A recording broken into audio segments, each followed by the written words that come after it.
Do you feel burnt out? Or are you actually being exploited?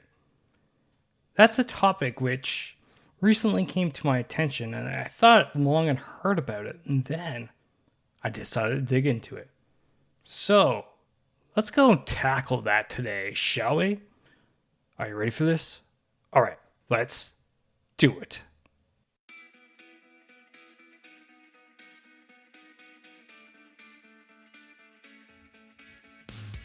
Welcome one, welcome all to the Peak Performance Leadership Podcast, a weekly podcast series dedicated to helping you hit peak performance across the three domains of leadership. Those being leading yourself, leading your team, and leading your organization. This podcast couples my 20 years of military experience as a senior Canadian Army officer with world-class guests to bring you the most complete podcast of leadership going. And for more, feel free to check out our website at movingforwardleadership.com. And with that, let's get to the show.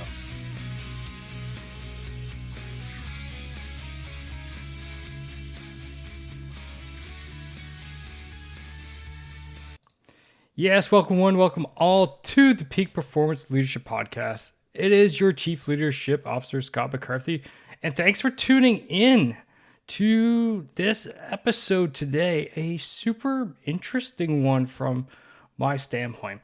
One which a friend of mine sent me an email with a couple articles in it. And I'll go ahead and throw those articles in the show notes for you. But nonetheless, here's the thing. It was all about whether or not you were being burnt out or if you were being exploited. And I was like, wow, that's an interesting concept. Let's dive into this a little bit more. So about a month ago, my last solo episode, I talked all about burnout, right? And if you want to check that one out, you can go to episode 263 or lead.don't boss/263, and you can learn all about combating burnout. And I wish I had this email a month ago when I recorded that episode, because we're basically going to take these two things down and slime them together. So I'm just going to do a quick recap on what burnout is, and then go into what exploitation is and talk about the differences of the two, of course. And then finally wrap it all up with how you can avoid either being exploited or exploiting others, because that's really going to be the focus on today's episode. All right, so quick recap on burnout. So burnout is that overall feeling that you have that you've worked too hard, you don't have any energy, your mood is irritable, you no longer are motivated, you just feel sluggish, weak, tired, name it, all these different symptoms, and it's just from prolonged ongoing stress, anxiety, work fatigue, like mental and physical, and you're just not taking the breaks to the point where you have all these symptoms that I've discussed, and or it can get to the point where it actually impacts your life. So you start withdrawing from your friends, your family, to the point where it actually becomes a mental and physical health concern, in that you do need medical attention because of how bad it is. It can lead to depression. It can lead to bouts of mental illness. It can lead to physical illness when you stop taking care of yourself. So you stop either eating right, so you pile on junk food and start gaining weight, or the inverse, you just stop eating altogether and you start losing all kinds of weight and not feeding your body the nutrients that it needs. You're not sleeping properly, so you're not getting proper rest. All these things have significant impacts on both your mental and physical health. So to quickly, a few suggestions again on combating burnout, just quickly 3 of them. Take regular breaks, right? Take regular breaks. If you have breaks on your shift, take it. Take your lunch break. Don't actually eat at your computer or not eat at all and simply work through it. Okay. Take regular breaks. One of our mastermind members, Sean, has a walking group in his work that he talks about every week, that members at lunchtime get together and they go out and they go for a walk. Fantastic way to avoid that burnout. You're going to come back, you're going to feel refreshed. You took a little mental break, and guess what? You're actually going to be more productive than if you had just stayed at the computer the whole time. So take those breaks. Up the ante of the breaks, take your freaking holidays, please. You need to get away from time to time. You need to get away. You need to unwind, relax, go to the beach, drink whatever it is you like to drink, whether that's a cerveza or one of those fruity drinks with the umbrellas, or maybe it's just water. Don't care. Just sit by the beach, pool, whatever. Drink a drink and relax. For God's sakes, the place will not burn down without you for 1 week. Don't answer your phone.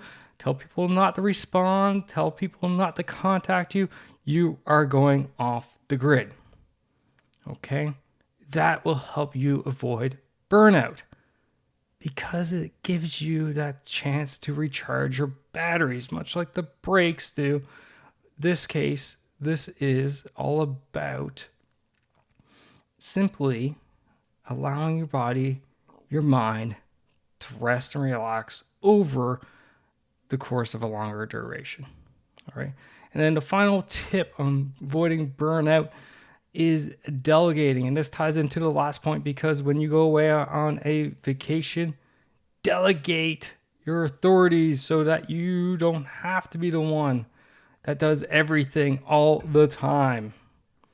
You shouldn't be the one who has to do everything all the time. All right? Delegate. Drop things off your plate. Enable yourself to look at the strategic long view. Okay? Think about it at that level. So, that's just a few ideas and tips on avoiding burning out. Much more detailed analysis. Episode 263 again. Lead, don't boss, /263. Okay. Let's talk about exploitation or exploiting people now. This is where you, as the supervisor or your company, takes advantage of its people, leading to burning out. All right? So, if you expect your people to work 80 hours a week no matter what, this is exploitation. If you expect your people to agree to overtime every time you approach them on the topic, that is exploiting them. If you walk in with a deadline which is unreasonable, like you need a 40-page report done by the end of the day, and this is something brand new, that is exploiting them. Okay? Exploitation is where the organization places an immense amount of pressure onto its people to work longer hours, work under demanding circumstances, work beyond what is expected of them, which leads to them burning out. So you can see the difference here now. Burnout is more of an internal thing. Okay? This happens to you. It happens based on your decisions, your actions. Whereas exploitation is something that happens to you. Others are placing this on you. The company, organization is placing this on you. And because of that, you end up burning out. Okay? You end up going through that cycle. So I will say that salaried people are more likely to be exploited than non-salaried people. Why? Because generally speaking, with salaried people, there is no overtime, right? So supervisors sometimes feel like they can take advantage of that a little bit more without any change or impacts to the organization. You don't have to pay people more. They're salaried. They're already earning the money. as well, often salary positions and people, their organizations have a culture where you should be dedicated to either the company or the cause. So, one great example of this is medical doctors. So, as a medical doctor going through their residency training, often these people will work on call for 48 hours straight, sometimes 72 straight at the hospital. This is an example of cultural exploitation. The ideology behind this is that the old generation of doctors simply think that, oh, I went through it, therefore you need to go through it. These people are being exploited. 100%. This is a cultural thing. Okay? There is no reason that I know of anyway that a doctor needs to work 48, 72 hours straight without leaving the hospital. Yes, they may have a nap or something like this, but they are literally there at the hospital for that amount of time. Okay? That is a term way of cultural exploitation.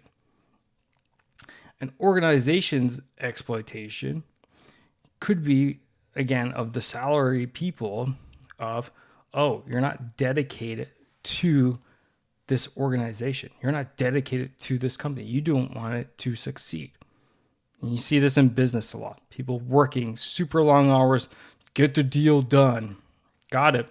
You know what? Sometimes, okay, you have to do it. But if it's the expectation that occurs all the time, working till 8, 9, 10 p.m. when you're in at 7, 8-ish in the morning, not acceptable. This, again, exploitation, because you are leading people down the road of them putting the work above everything else so that the company or the organization benefits.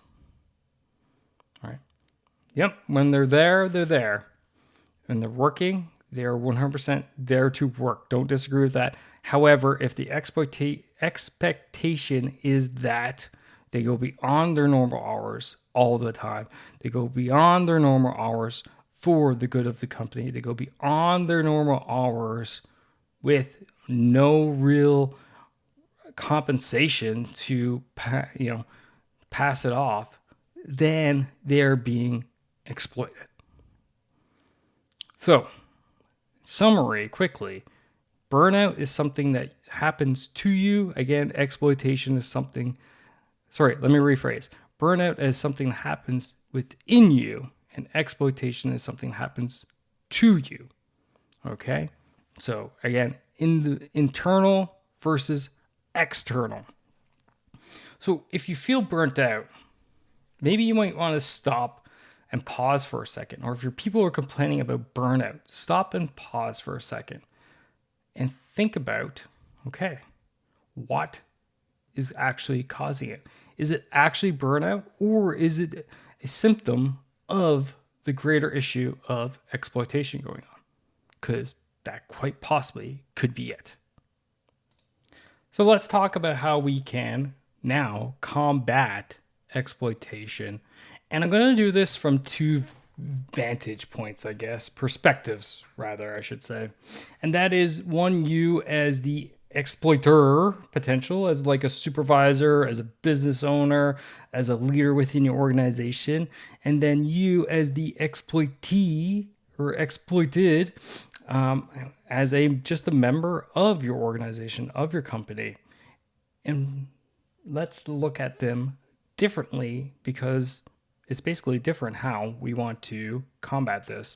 So first off, as the exploiter. So first off, you need to recognize that, this is happening, that you are actually contributing to this. Maybe not directly, you the one who's setting the rules or expectations, but maybe you are enabling it, okay?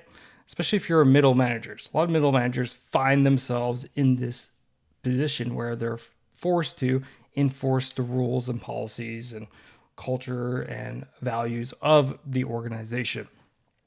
And sometimes you don't necessarily feel like you believe in it or you believe it should be done. So when this occurs, first thing is to question it. Is this valid? Is this something, one, you can legally do? Two, should you morally expect this of someone?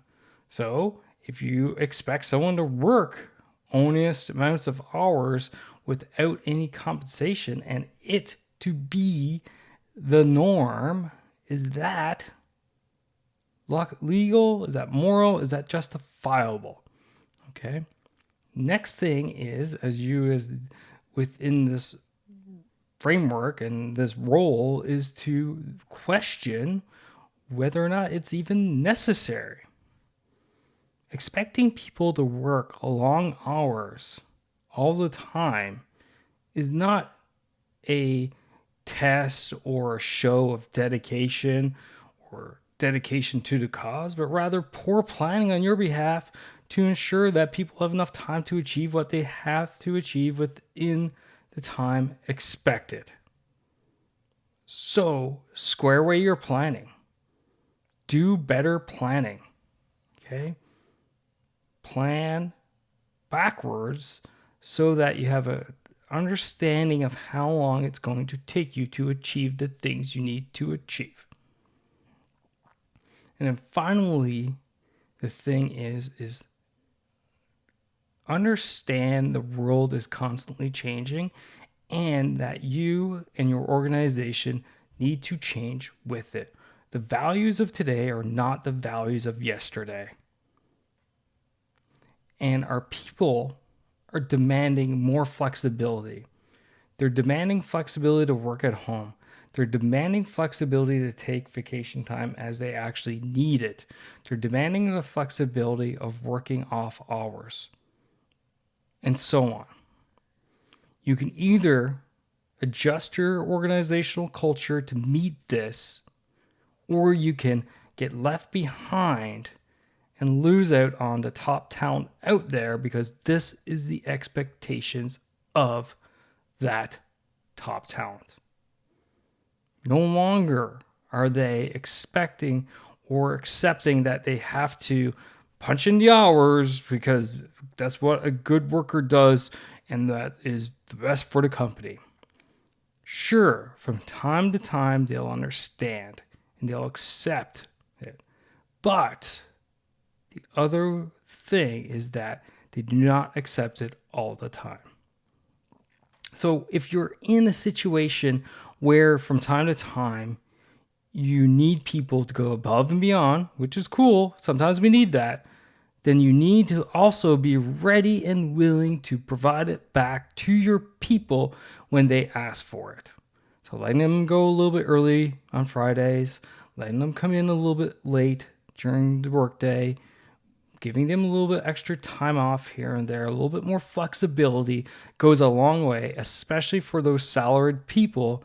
And that shows that you are providing flexibility to meet their demands and their changes. Okay? That is how you combat exploitation from your standpoint, from the organization standpoint. Now, from your standpoint as being the exploited or exploitee is first off, challenge it. Challenge those norms in a professional manner. Like, is this something justifiable? Is this something actually legitimate? Or is this just a unwritten expectation that we do this because there is no real basis for it? Challenge it. Is also where the quiet quitting comes to effect, i.e. people just working to the rule because they're tired of being exploited. So what I don't want is for you to just quietly quit, i.e. not tell your supervisor anything, but do your job and then leave at the end of the day without any communication. I don't think that is a great way forward as a member of the team, but rather here, take this approach. Force your supervisor to prioritize. boss, I'm leaving at 5 today as per our contract. I have this project and that project on my plate, both of which you said you want it by the end of the day. Both of them can't be done by the end of the day. So therefore, which one do you want by the end of the day? Force your supervisors to prioritize. You can provide recommendations, but don't just quietly quit. Work on something and then disappear without communication. I don't believe that is a great way forward. As I said already, I think that is actually childish, but rather have the conversation with your supervisor.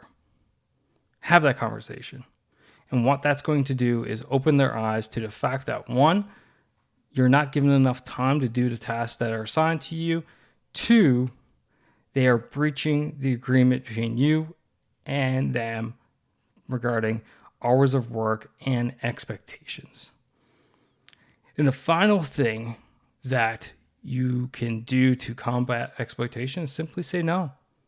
No, I'm not working till 10 p.m. with no compensation, no return of the favor. I'm not doing it. Sorry. You can fire me if you like. However, I will take my skills. I will bring them elsewhere, most likely to one of your competitors. We're in a day and age where finding great help is difficult. It's extremely difficult right now. The worker competition out there right now is extremely competitive, is what I'm trying to say, for organizations to get great people. And no doubt you're a great person. You're listening to this podcast, you're trying to develop your skills, you're hungry for more, you're a great person. Absolutely. So that tells me that you won't have a difficult time finding a new job. Keep in mind, if this goes against your core values, then you should check with yourself to determine whether or not the organization is the right fit for you anyway. You want to make sure the organizational values, and I mean the values, not the ones they have up on the wall that no one reads that aren't actually true, but rather what they actually value you to do, makes sense with and is compatible with your core values. If you don't know what your core values are, maybe it's time to figure them out.